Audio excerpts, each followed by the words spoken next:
So this is our fall program to get us thinking, planning, inspired, and working on the center's key priorities in anticipation of the 2023 Virginia General Assembly.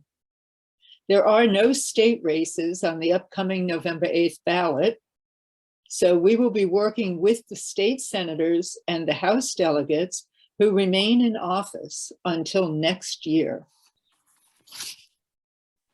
Faithful Citizens is a year-round civic engagement program of the center that emphasizes the fullest participation of people of faith in the electoral process. The public square is a key place where people of faith can be authentic in demonstrating care for our families and our communities by advancing just policies. Building a just society is a collective enterprise to which the Virginia Interfaith Center calls forth faithful citizens. So thank you for joining us this evening. Each of you are faithful citizens. So before we launch into the substance of our session, recall that across our country today, we observe Indigenous Peoples Day.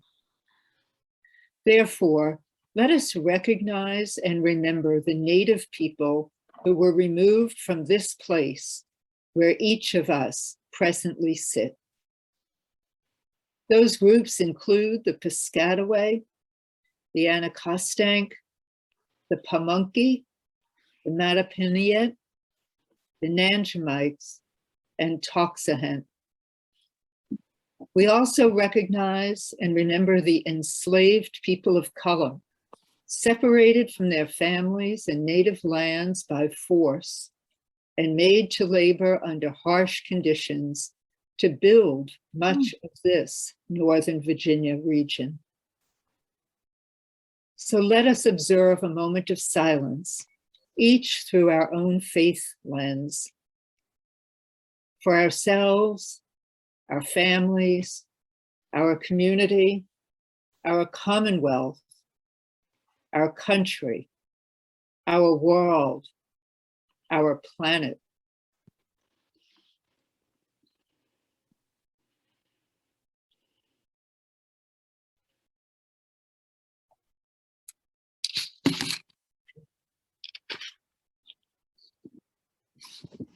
Thank you. So we've planned to cover 3 segments tonight: civic engagement, meetings with state legislators to occur between late October, probably really more like November, and mid-December, prior to the Virginia General Assembly, which opens in mid-January, and to review some of the Interfaith Center's priority issues. Hopefully there'll be some time for question and answer interaction. And then we'll do some concluding, some wrap-up comments and talk about some next steps. I hope that meets your needs as well as it meets ours. So it's time to launch. And first up is Kay Frances Dolan. She's going to share some insights and ideas in the civic engagement space. Thanks, Anne. This is a very big month for civic engagement, which is a key component of VICPP's mission. The emphasis is on the fullest participation of people of faith in the electoral process. Voting is not only our civic responsibility, but it also can help ensure good governance, which of course is so critical for all of the center's priority initiatives. As Anne mentioned, we call our efforts in civic engagement the Faithful Citizens Program. So we're just a month from Election Day, November 8th. And again, as Anne said, Virginia, while it has elections every year, this year are just the federal midterm congressional elections. And I shouldn't have said just, because they are very important and sadly, traditionally have very low turnout. Next year, of course, are our state elections, in which every member of the General Assembly will be up for election, many running in newly drawn districts.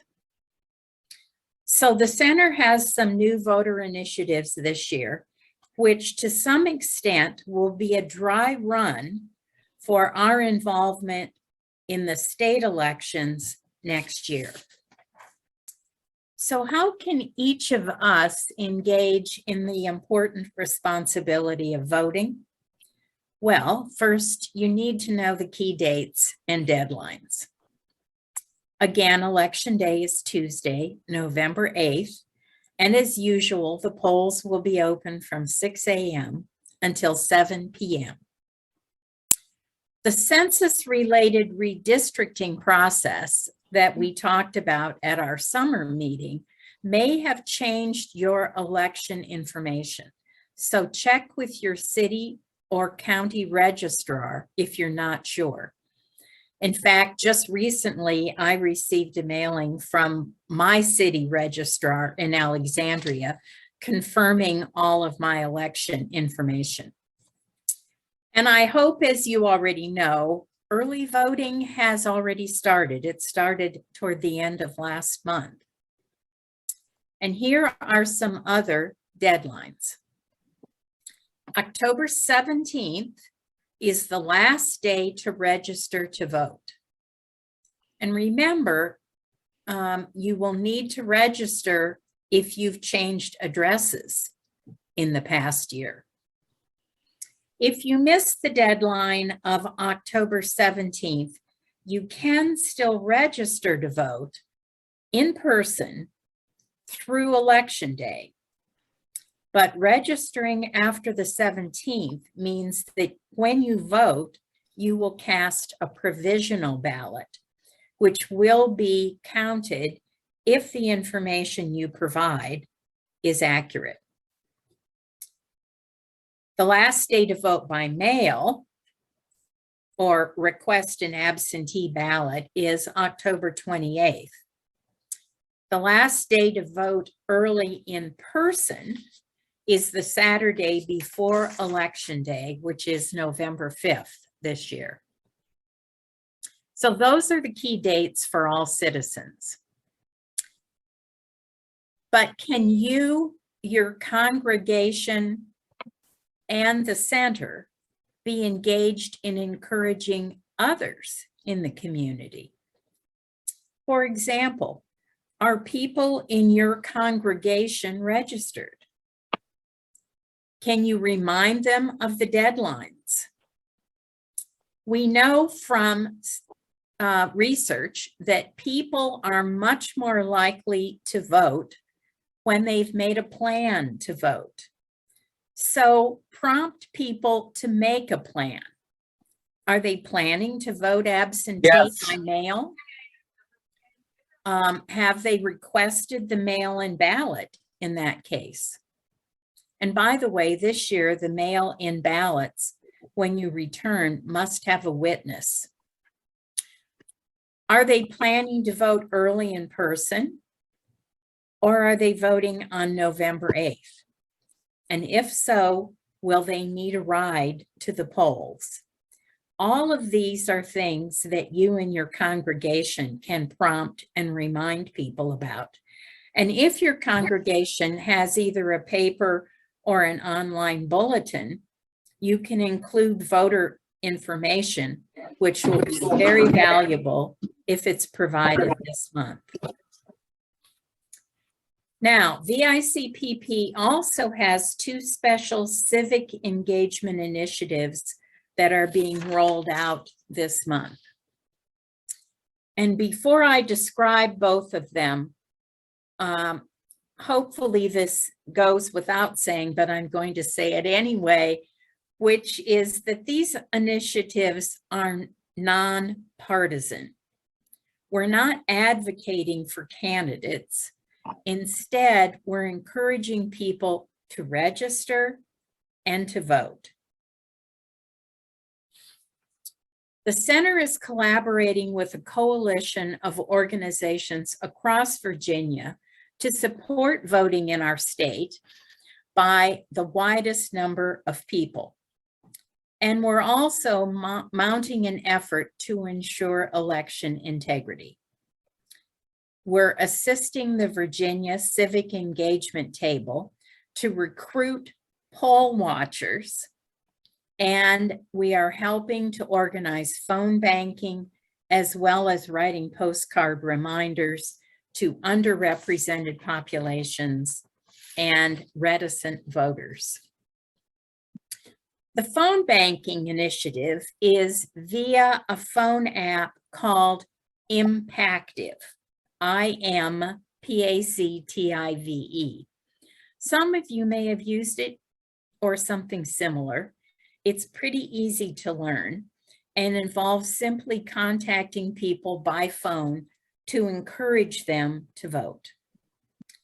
Kim Bobo's weekly Roundup newsletter, which I think most of you already get in your inbox, gives a lot of details about this initiative. Training on the use of Impactive will be given online every Thursday in the evening at 6 p.m.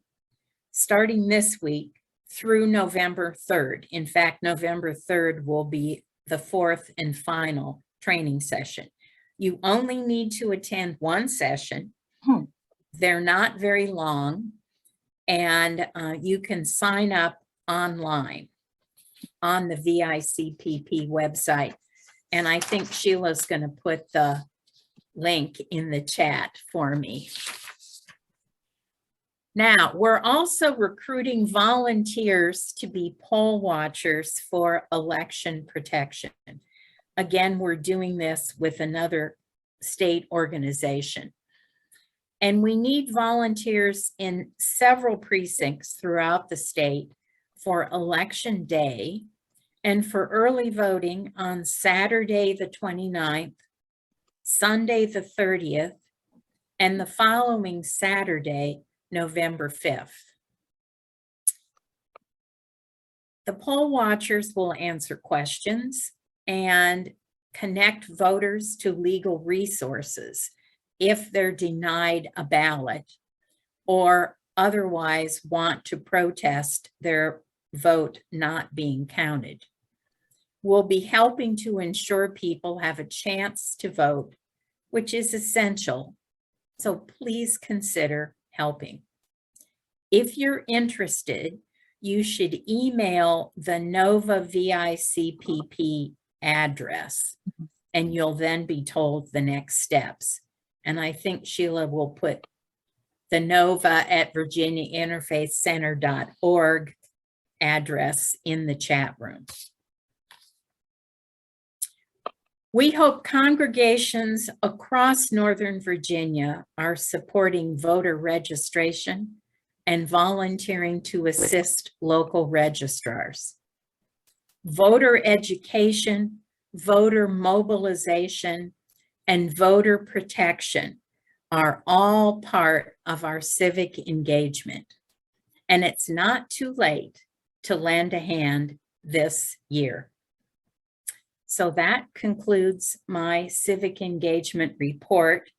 And I think I have a couple of minutes for questions, if there are any. People can either put the question in the chat, or if you want, if you go down to the reactions on the bar, you can raise your hand.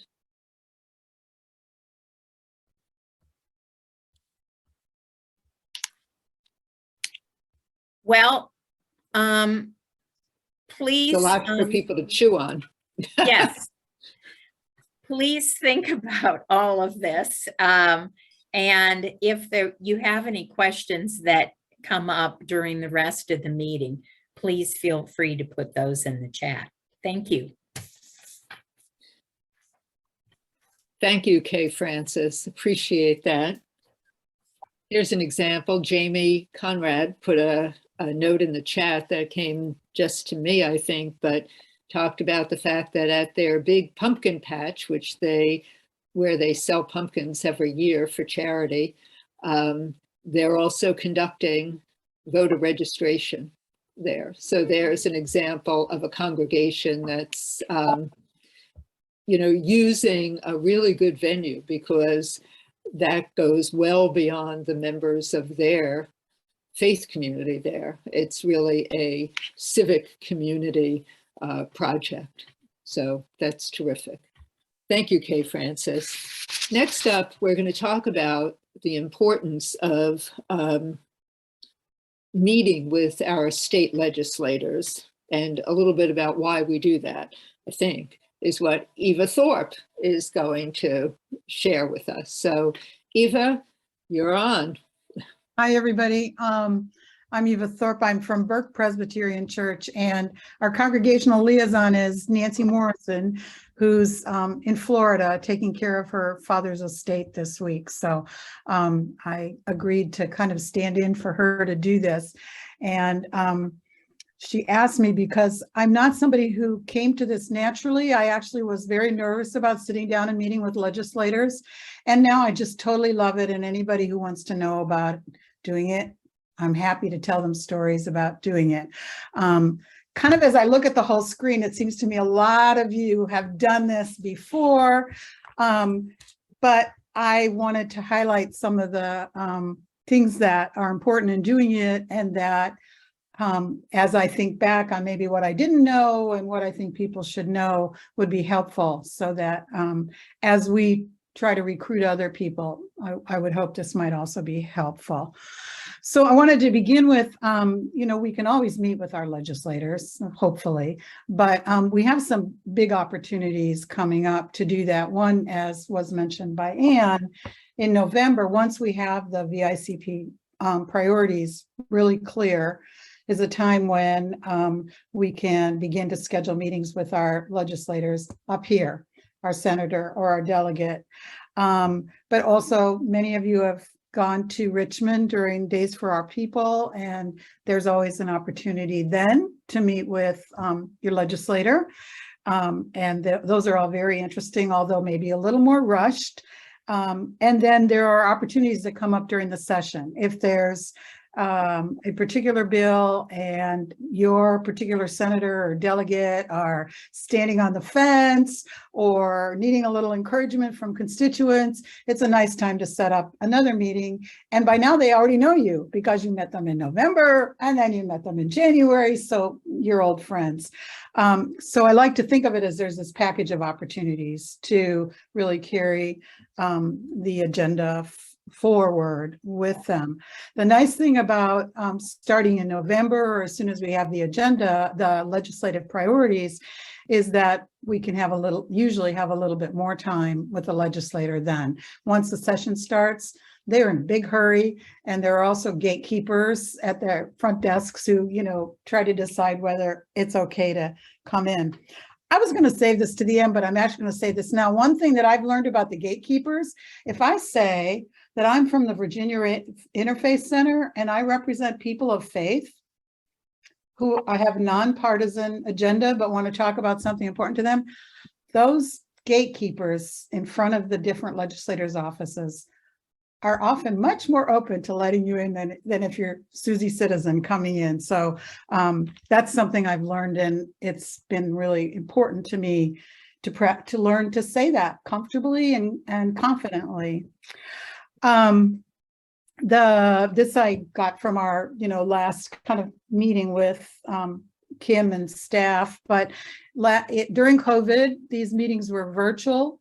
What we're really hoping is to do them in person or potentially hybrid. Is that right, Sheila? Like we may potentially do hybrid. That is correct. We're Okay. aiming for in person. Yes, but in person is wonderful because once you're kind of sitting down with that person, you often can get a little bit more time and you're not stuck with the timing on the Zoom.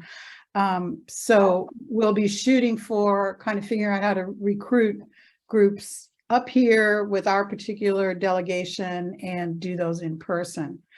I thought about this, like broadly, there are all kinds of meetings, but there are two broad kinds of meetings.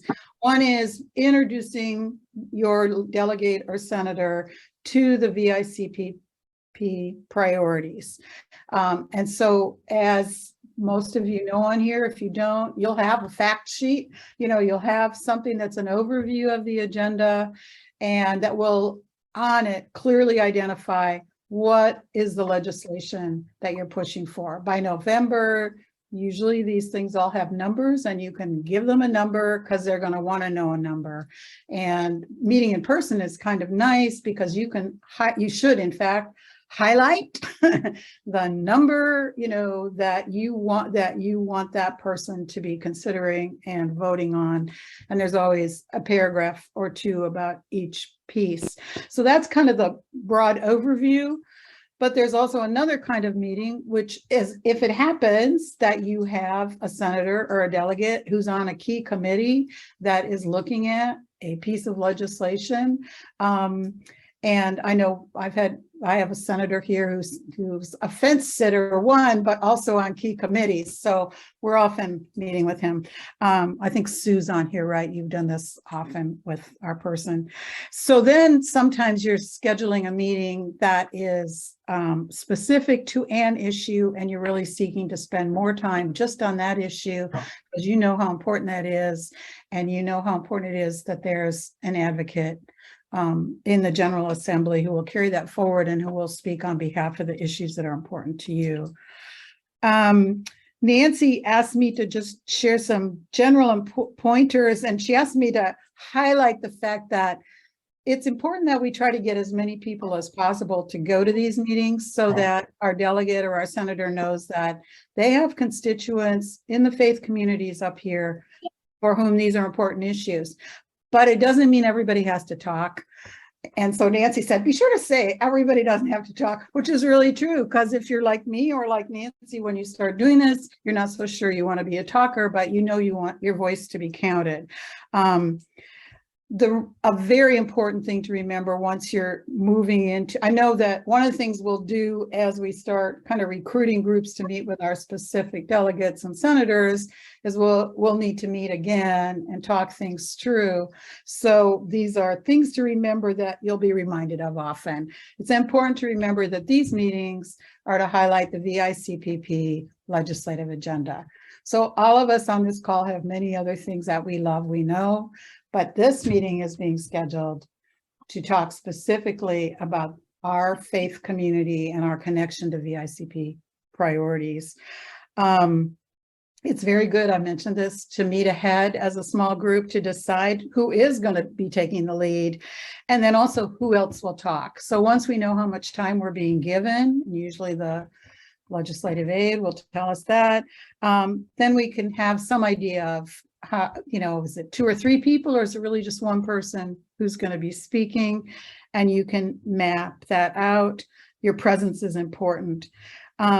Biggest thing that I've learned, and I still practice doing this because I'm not very forthcoming telling my story or my many stories, but it is really important to use stories with these legislators to, when you're looking at the issue sheet, to really think about, is there anything in my story that connects to this priority? Is there some way this issue has affected you, your family, someone in your community, affects your church community, and to really spend some time kind of honing that story so that you can really help that person see why this is so important. Quick example. As a child, I was housing insecure. I never knew the term then, and our family was. And last winter, I did do witness at the Capitol and had a chance to meet with a delegate who was a fence sitter. I liked the fence sitters. I had more time with that person than probably anyone else.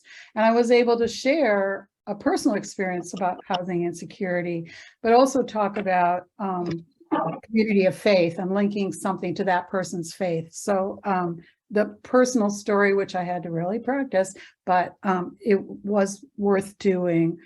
And then I already said this, speak as someone who's part of a community of faith. So I think those are my key issues. We will be recontacting people that I know that Sheila in particular continues always to work on organizing, where are the clergy and where are the people and who are the senators and delegates that match the people. So as we have a better idea of the affiliate churches and then what people we might be able to engage with the meetings, there will be more meetings with smaller groups. So thank you. I hope that is what you had in mind, Dan. Thanks, Eva. Anybody have a burning question right now? If you do, either put it in the chat or use the raise hand function that is in the reactions segment at the bottom, probably the bottom of your computer. I can't see everybody, so I don't know whether there's any raised hands. No? Okay. Think about what Eva had to say and be prepared to raise a question maybe later. So our third segment of tonight's session was to review the center's priority issues. So first, I'd like to give a little preliminary statement here that I think is accurate. So although the center's key priorities have not yet been finalized by the board and the executive leadership, I will say that advocates for justice are busy at work in a number of spaces, in the affordable housing space, in the health equity arena, in economic justice issues, which actually I will tell you, having been a 35+ year member of the Virginia Interfaith Center, we have always been rooted in the economic justice issues, and that continues. We've made some progress, as some of you know, but not nearly as much as we need to. So in that space, we have issues such as living wages, worker benefits like health insurance and paid sick leave. And in the criminal justice arena, we're still talking about solitary confinement, and now we're talking about pretrial justice as well. So we have a couple of speakers to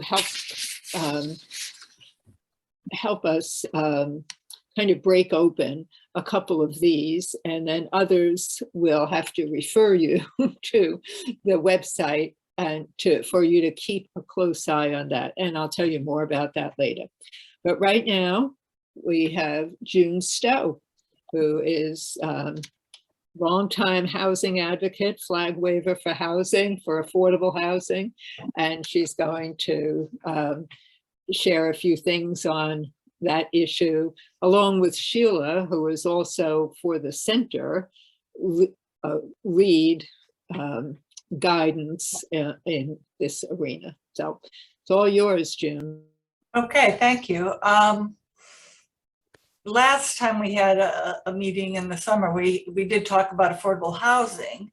And since that meeting, two things have happened personally that I know about. I'm sure there's more than that, but on September 28th, there was a celebration of the opening of the Waypoint at Fairlington Presbyterian Church in Alexandria. The Waypoint is an 81 unit, 100% affordable housing community. Many of us had an opportunity to tour the new facility, and it's not just apartments, it's a way of building communities. It's a delightful property they've put together, and the Presbyterian Church is also a part of welcoming and making people moving into the Waypoint as part of their community. So this is one small step to offset the need for affordable housing in Northern Virginia.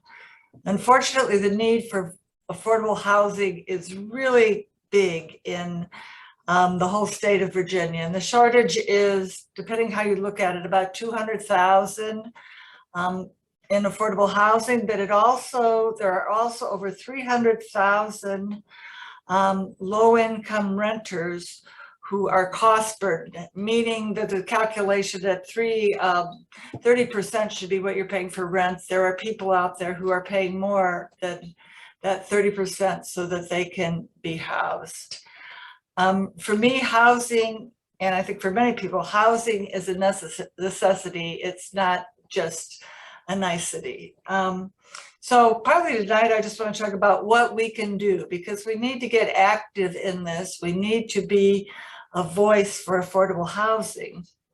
So first of all, if your faith community has underutilized property and is discerning how to use it, advocate using it for affordable housing.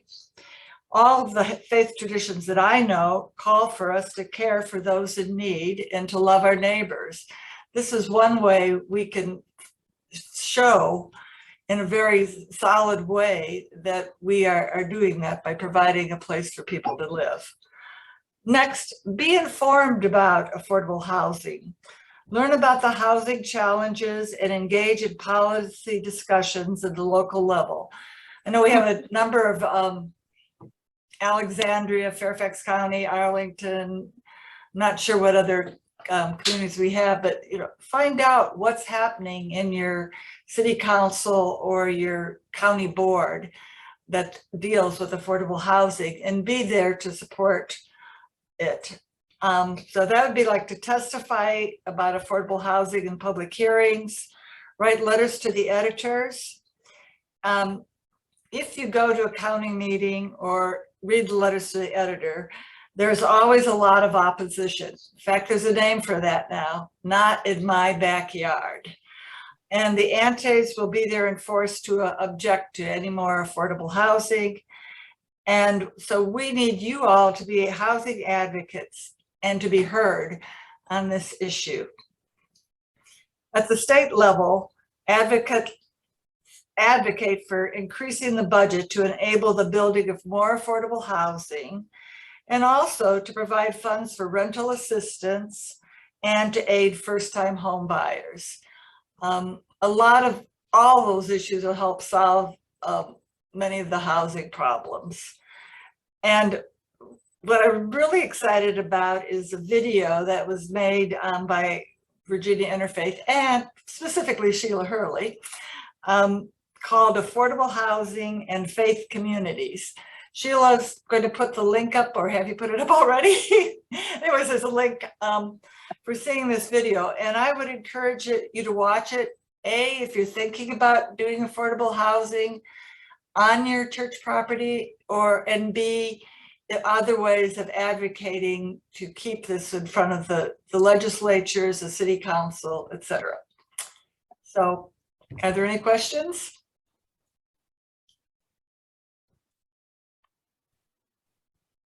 Oh.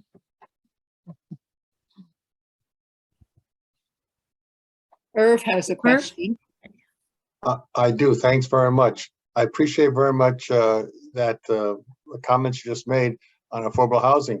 But is VICPP in touch with Fairfax, Arlington, Alexandria counties, who have all in the past year or two allocated significant funding for affordable housing? They seem to be putting out a lot of money for them. Yeah, I don't think VICPP has. I think there's places you can read to see what they're doing. I do know that in all areas still there's a lag between money and development, and still, I would say, I know in Alexandria where I live, they are still, the city council is really pushing for it because they don't think that they haven't reached their goal of what they want to be able to produce. And I've read that in Arlington too. So I think they're all out there. They have goals, but whether they're meeting them, that's another issue. Maybe Sheila knows something more about that. Yeah, I'm happy to share. I mean, so from the staff perspective, right, Virginia Interfaith is focused more on the state level and more on the state housing trust fund. Now, I know that we are aware of the local housing trust funds, especially in Northern Virginia, where they've been so powerful and so emphatically done. Inclusionary zoning and all that beautiful stuff. Like the zoning pieces that are going along with the money are extremely helpful. Richmond has an affordable housing trust fund. Charlottesville has one as well. And we've been in conversations about that, but we haven't been advocating on that local level with the county supervisors and stuff. We leave that to the chapters. And I think some folks from the NOVA chapter have spoken at those kind of county meetings, but that hasn't necessarily been with the center's direction. Okay, I appreciate that. I think there's a lot here going on at the local level. There And is. the state is helping, and my recommendation to VICPP is to encourage the chapters. And because some of the comments that June made about attitudes, those attitudes are changing, at least in Northern Virginia. And I don't think we should be honestly assuming the legislators we're talking to feel that way. It has changed, especially with the budget surplus we've had in Virginia. These legislators are spending more. Are they spending enough? No. But we'll never agree that they're spending enough. But I just want to say, I think in a positive way, what we have done in the past years really has taken hold. I think we should congratulate all those who have done that. Thank you. Agreed. Thank you. Good point. Okay. Whoops.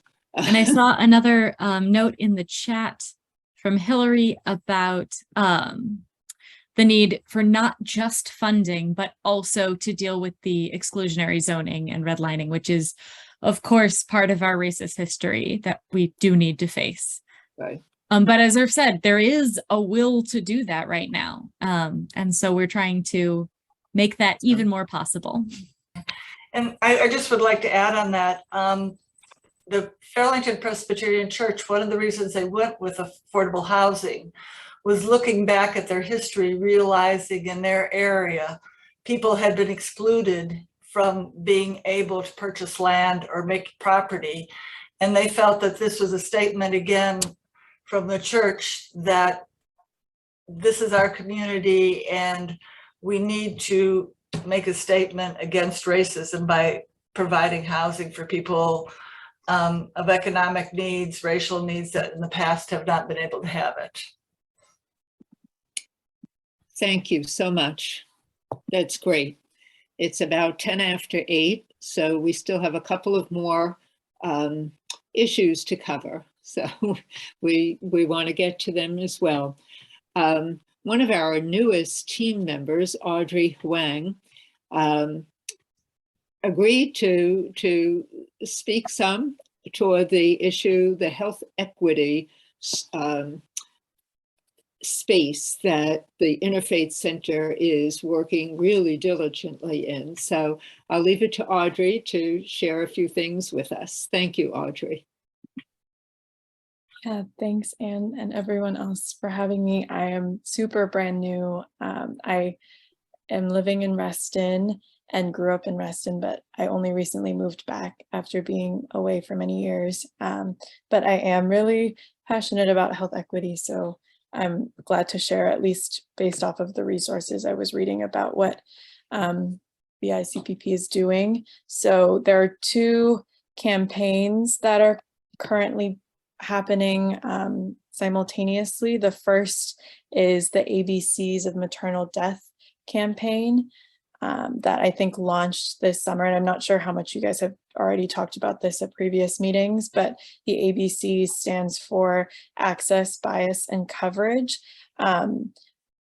There, for pregnancy-related deaths per 100,000 live births, there's like a 1 to 3 disparity of these deaths of white women compared to Black women. And in Virginia, 51% of pregnancy-associated deaths are due to provider-related factors, including delay or lack of diagnosis, treatment, follow-up, referral, or other things like that. And so there's a campaign called #PushBiasOut to support cultural implicit bias training as one of the criteria for licensure in the Virginia Board of Medicine. And I'm reading all of this off a flyer that I will drop a link for. And there's also some other work being done with this campaign.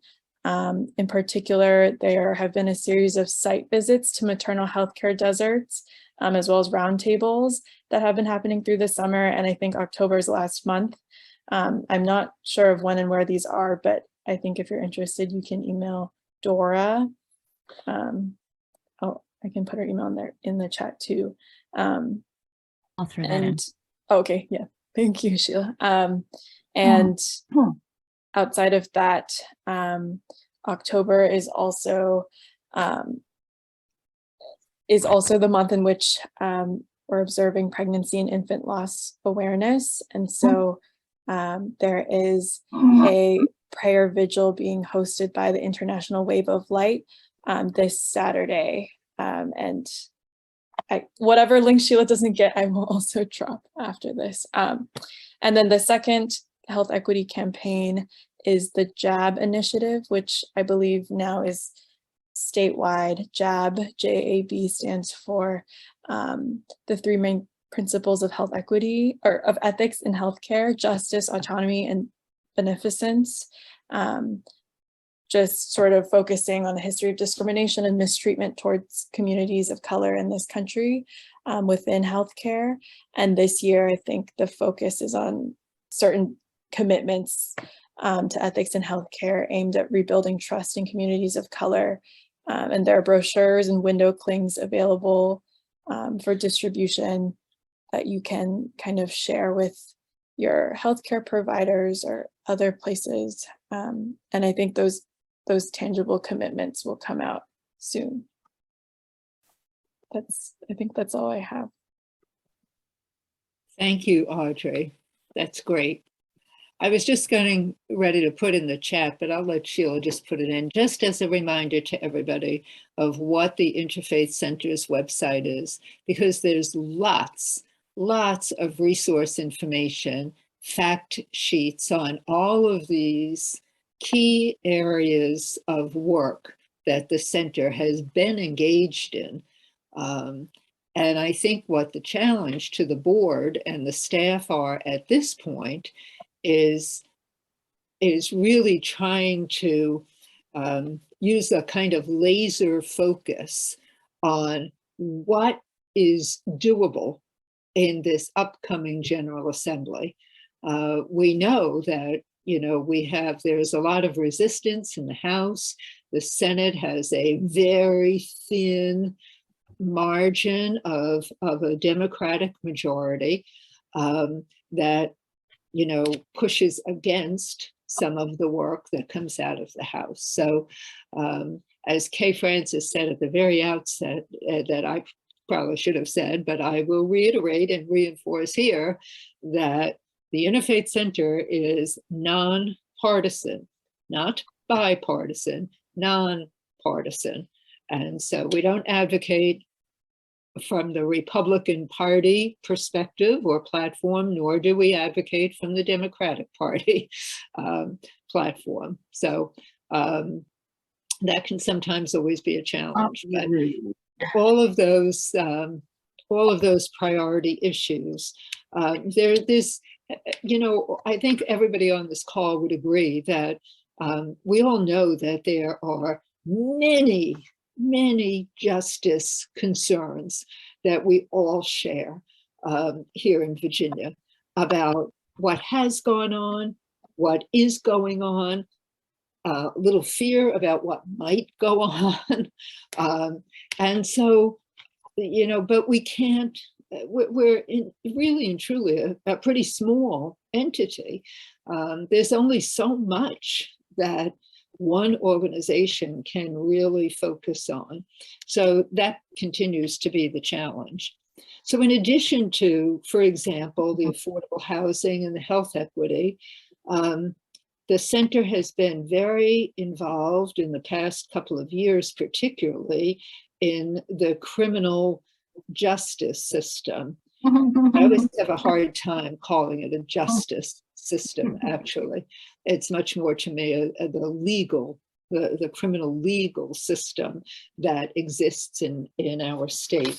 So just briefly, big piece of our work has been in the area of solitary confinement in the prison system, and trying to advocate for at least a reduction in the use of solitary confinement. And there was a bill that passed last year, 2022, but then it passed in the Senate, but it did not pass in the House, and instead it was sent for a study. And so the staff person at the center, if this is an area of your greatest concern, you really need to be in contact with Salim, who's the staff person at the center who works in that space, the whole business of solitary confinement and other aspects of the criminal legal system. They did a field trip, if you will, to one of the only actually privately owned prison in the state of Virginia. And what Kim Bobo and Salim and those others who joined them witnessed there was probably worse than appalling, but that's a word that I could use that would be acceptable to the bulk of the people. So that's a big area of concern for the Interfaith Center.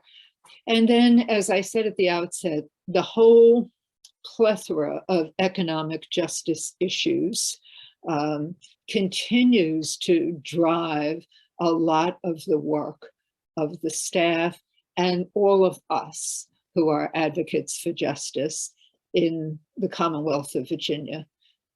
There's a whole area of worker rights, paid sick days, the whole issue of racial equity, using that lens to look at just about everything that we're engaged in.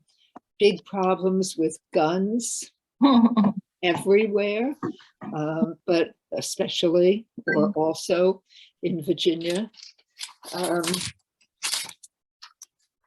We've been doing a lot of work with the Northern Virginia airport workers who are contract workers. They're not working, they're not employed by the Metropolitan Washington Airport Authority. They're employed by contractors, and in such ways that they're not getting any kind of insurance benefits at all. There's no health insurance, there's no paid time off. We've had some listening sessions. I attended one of them out at Dulles Airport with a group of airport workers, baggage handlers, and those people who use the wheelchairs, who pick up people that need transport and that kind of thing. Their stories were heartbreaking, absolutely heartbreaking.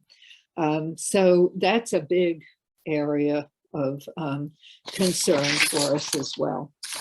And then there's the ongoing issue of wages and the concept of living wages. And I wondered if, Kay Frances, I know I didn't confirm this with you, are you willing to say a few words about the living wage certification program in Alexandria? Sure. And the living wage certification program in Alexandria right now seems to be Alexandria, Arlington, and Reston. But as we reported in the summer meeting, we have been working to do a little bit more in-person canvassing to get more businesses who already pay a living wage to be recognized. And what we have for this area of Virginia is you need to be paying all of your workers at least $15 an hour. And of course, tips can be factored in, but it's not an average. It's that every worker has to be receiving at least $15 an hour. And we're also encouraging them by having a gold level to be paying at least $17.50 an hour. And I'm happy to say we have about half a dozen organizations now, going from like 2, we're now up to about 8, who have been certified. So if you have any interest in pointing out to me who some of these organizations could be that we should be recognizing and applauding them for already paying sort of a living wage. I mean, let's be honest. Those are Comcast. $17.50 an hour isn't really going to do it in Virginia than what a lot of employers have been paying. That's it. Thank you, Kay Frances. Comcast was just about ready to do you in again. I'm sorry to say. I've been trying to follow the chat, and we've been answering questions for the most part as we move along here. And I hope others have taken a minute or two while you're listening to speakers to take a look at the chat. But Sheila, could you remind us all again exactly how to save the chat? Because there really were some, I thought, interesting and poignant pieces there. I didn't see any significant questions that weren't answered. There were 2 that I wanted to pop back to, but yes, so to save the chat, just above where you type and below where you see the chat, on the right, you'll see 3 dots if you're on a computer. You hit those 3 dots and a drop-down menu will show up, which includes Save Chat. And then you'll get to keep all the links and all the email addresses we put in there. I did want to mention someone, Ed